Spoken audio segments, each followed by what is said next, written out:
Hello, everybody. Welcome back to my fourth part to my What If Deku Had a Tree Quirk.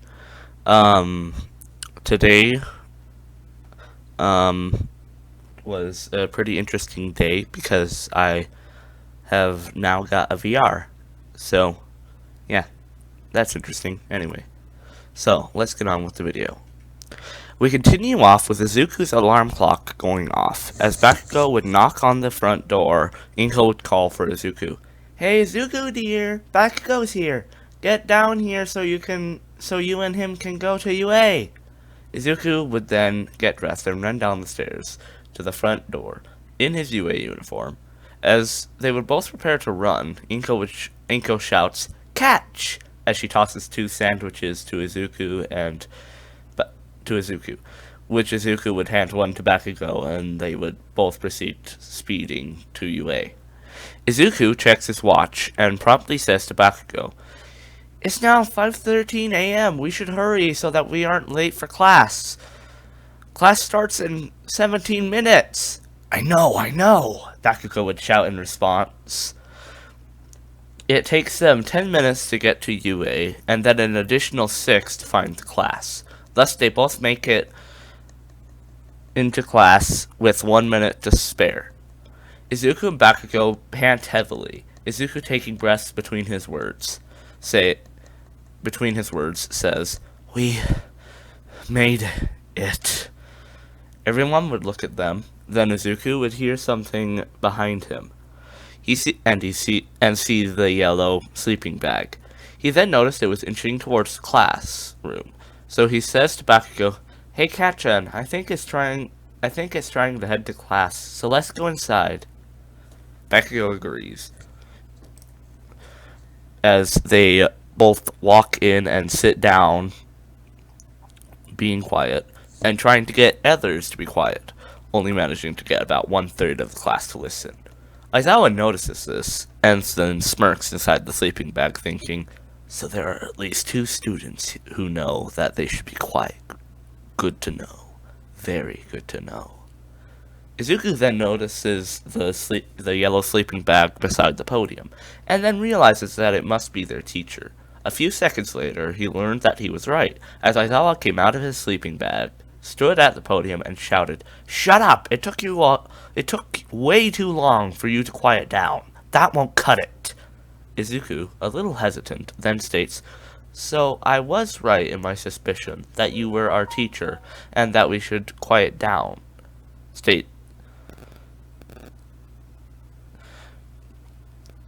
"Correct," Aizawa responds. "May I know your name?" "Oh, sure," Izuku responds proudly. "My name is Izuku Midoriya, sir." As he finishes, he gives a gentle, warm smile. Not big and prideful like All Might's, but comforting.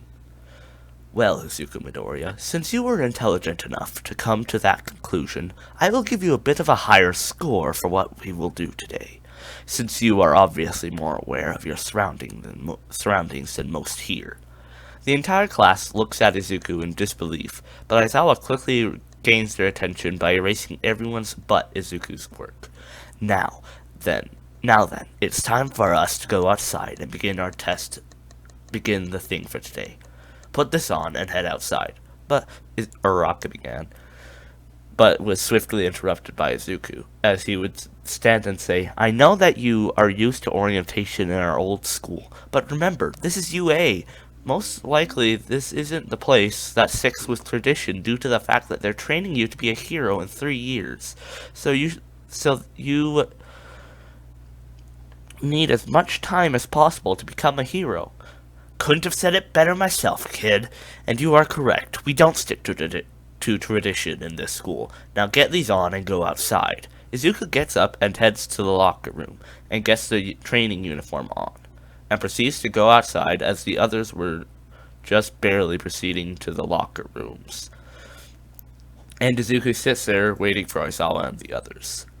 Aizawa would notice that Izuku is there early and decides, so he must be one of those kids that knows what he's doing. Good to know.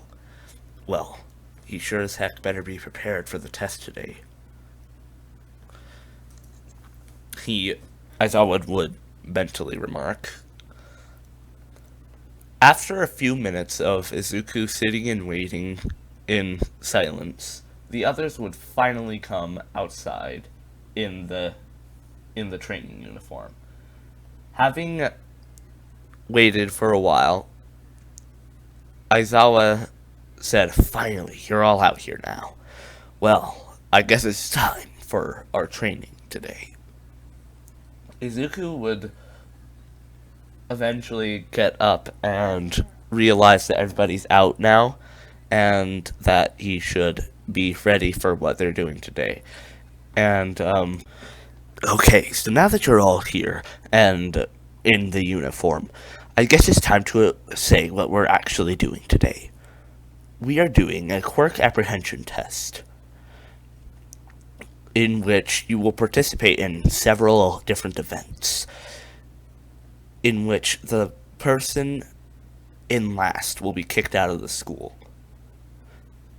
But you can't do that.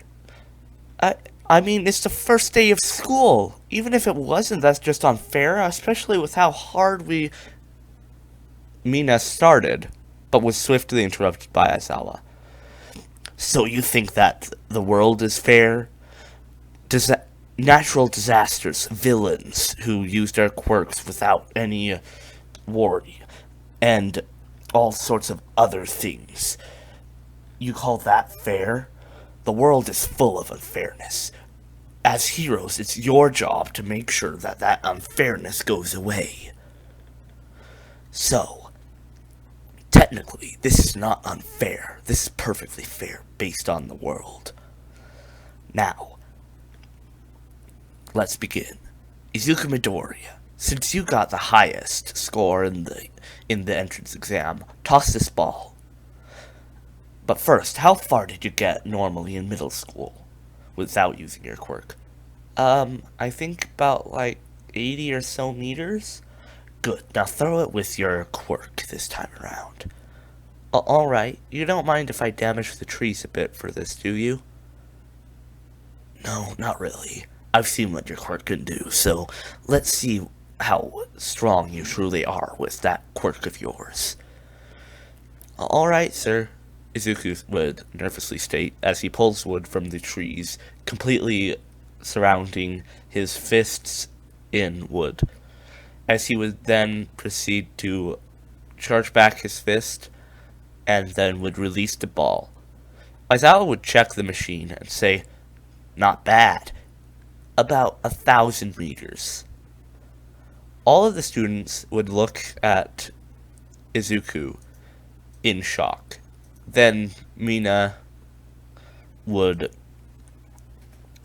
say, "This looks like fun." Izuku would silently remark, "Oh crap." And then Aizawa would look at Mina in a with a sort of crazed look in his eyes. "Fun, you say? Well then, I guess I'll subtract a few points from you." Sorry, sir." "Nope, too late. Next time, learn. If I'm being this serious on the first day of school, why would you think to say that?" Mina silently beats herself up about that, as Izuku would then nod to Bakugo, thinking, "So, this is what we're up against, huh?" And Bakugo would pick up on this and mentally nod. Well, would nod. Aizawa says to the others, "Alright then, you waste of space. Let's see how good you actually are, and if you're fit for being a hero at UA." And thus, the quirk apprehension test truly began. With that, even with the extra points that Izuku got, he always placed at least first or second in the total in the long run of things. The only time he ever didn't was when Uraraka got the Infinity, as we all know she did. And in the side-to-side jumps, in which Mineta, of course, you know. Anyways, even with that, Mineta was at the bottom and Izuku was at the top. Bakyo behind him, Uraraka in fourth, Todoroki in third, and Ida, surprisingly, is actually in sixth, behind Momo Yaoyorozu. Well, looks like at least one of you is going home today. As he says this, he points to Mineta. You're expelled. Go home. Mineta runs away crying, saying all sorts of pervy things that he wouldn't be able to do anymore. The rest of the class looks at Mineta, absolutely disgusted. And then the girls are all thankful that he's gone. So, I guess it's time for all of this to come to a close. Midoriya, since you already placed first, even without the points, I'll give you a bit of an extra higher grade because of the fact that you got extra points on top of first place. Well, that's it for now. I'll see you all tomorrow. And that is where I'm going to leave it off because, I don't know. Well, yes, I do know. I want to continue working on my newer series. Anyways, thank you all for watching, and I'll see you in the next parts. Goodbye.